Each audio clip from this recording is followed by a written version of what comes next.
Meghan Markle walked into a women's homeless shelter in Melbourne today. She put on an apron. She served frittata to women fleeing domestic violence. And she did.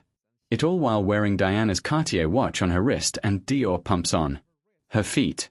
But the shelter visit was only the beginning of a first day in Australia that has already raised serious questions about who this tour is actually for.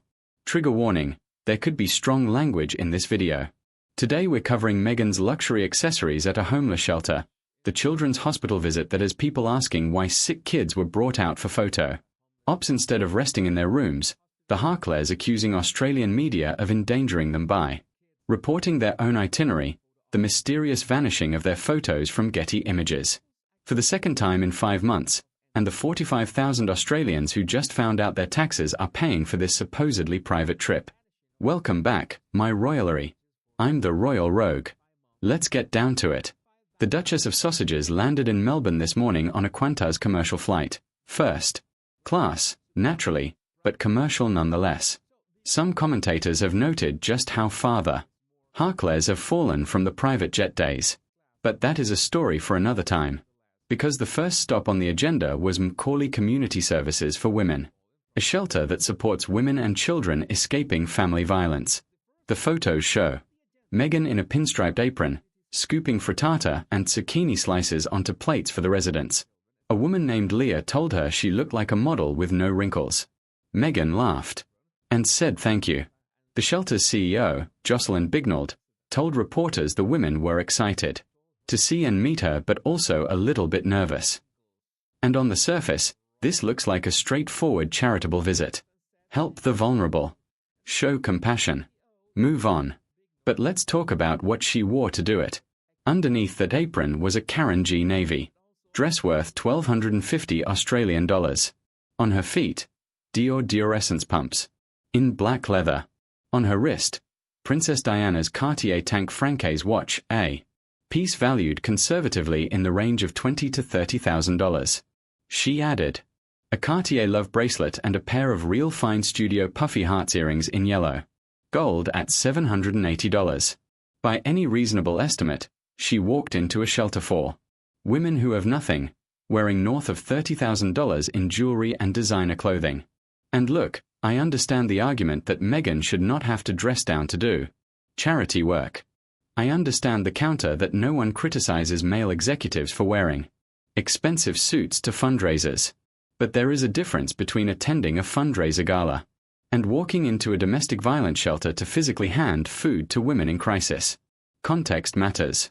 And the context here is a woman dripping in Cartier and Dior, serving zucchini to people who fled their homes with the clothes on their backs. If the goal was empathy, the wardrobe missed the memo. And if the goal was content, well, the wardrobe was perfect. Because here is the fundamental question. When you show up to serve food to women in crisis, who is the visit for? Is it for them? Or is it for the photographs? Because if it is for them, you do not need $30,000 on your body to hand someone a plate of frittata. You just need to show up. And you certainly do not need a press pack following you through the door. And if the shelter visit raised questions about optics, the children's hospital visit raised questions about ethics. Harry and Meghan arrived at Melbourne's Royal Children's Hospital on Tuesday afternoon, where they were greeted by hundreds of patients and families gathered in the main foyer. Health workers gathered in offices on the upper levels to observe from above. Families lined the corridors. Children were arranged in common areas for the walkthrough, all of them neatly arranged as props. Now, I'm going to ask the obvious question: why are sick children being gathered in a hospital foyer for a photo opportunity? Why are children who should be resting in their beds, children with compromised immune systems, children in active treatment, being brought out to common areas so that 2 people with a camera crew can walk through and collect content? Harry told one young boy to give us a big smile. Some of those children were wearing protective masks because of their conditions, and that the whole production had them exposed to cameras and strangers when they should have been recovering in peace. These are children in treatment. They are not props. They are not set decoration for a quasi-royal walkabout. And when you see kids in wheelchairs positioned in hallways for a meet and greet instead of resting in their rooms, it does not feel like compassion. It feels like staging. The fact that this visit ran 50 minutes over schedule does not prove generosity. It proves that when the Markles get in front of cameras with vulnerable people, they have a very hard time walking away from the shot. For me, this was really disgusting, and you know that I make the most to keep these shows family-friendly, but this time, I'm going to say it. F***ku Meghan and Harry. F***ku the sausages. F***ku and whatever you were pretending and posing here. I've seen you doing some S***t, but nothing quite like this. Compare this to how Catherine handled her own hospital visits during her years as a working royal. Catherine would arrive quietly, sit on the floor with the children at their level, and the published photos would show her engaging with them, not the other way around. The children were not arranged for Catherine. Catherine went to the children. And that distinction tells you everything about the difference between service and spectacle. Now let's talk about the media, because the sausages managed to pick a fight with 3 news outlets before they even cleared customs. According to a report from 7 News Australia, a spokesperson for Harry and Meghan accused the Daily Mail, the Daily Mirror, and Sky News Australia of endangering Harry and Meghan by reporting embargoed details of this week's trip. The spokesman claimed that publishing itinerary information had complicated and compromised security arrangements. An embargo. The Markles issued an embargo on their own trip details about where they would be and when, and then blamed Australian media for reporting them. Now, some commentators have pointed out a pattern here, and it is a damning one. Every single time the sausages travel internationally, there is a security incident. Every single time. There is a breach, a scare, a leak, a manufactured crisis designed to accomplish one very specific thing: justify the need for massive security at public expense. And this time is no different. Think about it. You leak your own itinerary. The media prints it. You scream that the media has endangered you. And suddenly you have a public justification for why Australian police need to be crawling all over your supposedly private trip. It is a playbook. And they have run it so many times that the pages are falling out. And here is the part that makes this especially rich. The Markles, the couple who gave details of private royal conversations to Oprah, to Netflix, to Penguin Random House, to literally anyone who would listen, are now outraged that details of their schedule were made public. The same people who leaked private family text messages, who described arguments inside Kensington Palace, who told the world about a private comment regarding their child's skin color. Those people are now upset about an embargo being broken. The hypocrisy is not just ironic. It is the entire brand. Their worldwide privacy tour. And that brings me to the detail that has over 45,000 Australians furious. Because despite the Markle's office publicly stating this would be a privately funded trip, focused on private, business, and philanthropic engagements, it turns out that Australian police are providing security, which means Australian taxpayers are paying for it.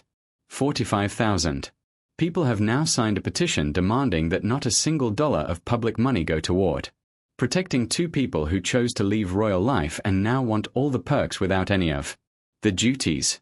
And the Markles' response? Accuse the media of endangering them. Create the narrative that security is essential. Let the taxpayers pick up the bill. And pretend they never asked for it. And while we are on the subject of controlling the narrative, let's talk about the vanishing photographs. Last Friday, Harry and Meghan attended the Netflix Beef Season 2 tastemaker screening at Ted Sarandos's home in Montecito. Dozens of photographs were uploaded to Getty Images showing the couple posing with the Netflix CEO and his wife Nicole Avant. And then, within days, those photos disappeared. Every single image of Harry and Meghan was pulled from Getty.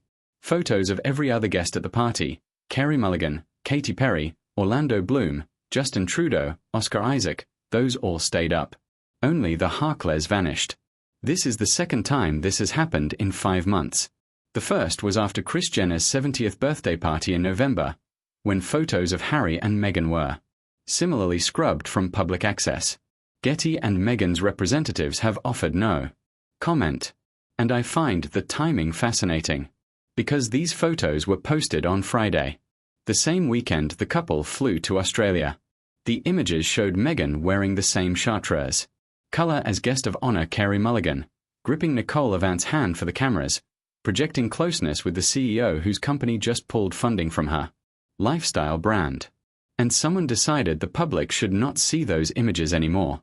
When a couple who built their entire post-royal career on strategic photo releases starts making photos disappear, it tells you that the photos were not telling the story they wanted. And in the Markle playbook, if reality does not match the narrative, you do not change the behavior. You change the evidence. So here is day one of the 2026 Australia tour. $30,000 in luxury accessories at a homeless shelter. Sick children gathered in a hospital. Foyer for content. An embargo accusation designed to manufacture a security crisis. Photographs scrubbed from the internet for the second time in 5 months. And 45,000 Australian taxpayers asking why they are funding any of this. The Markles told the world this trip was about philanthropy, about community, about mental health and service. But after one day on the ground, it looks like every other Markle. Production, a carefully managed performance where the vulnerable serve as background actors and the cameras exist to serve exactly 2 people. And there are still 3 more days to go. What do you think? Is this tour philanthropy or performance?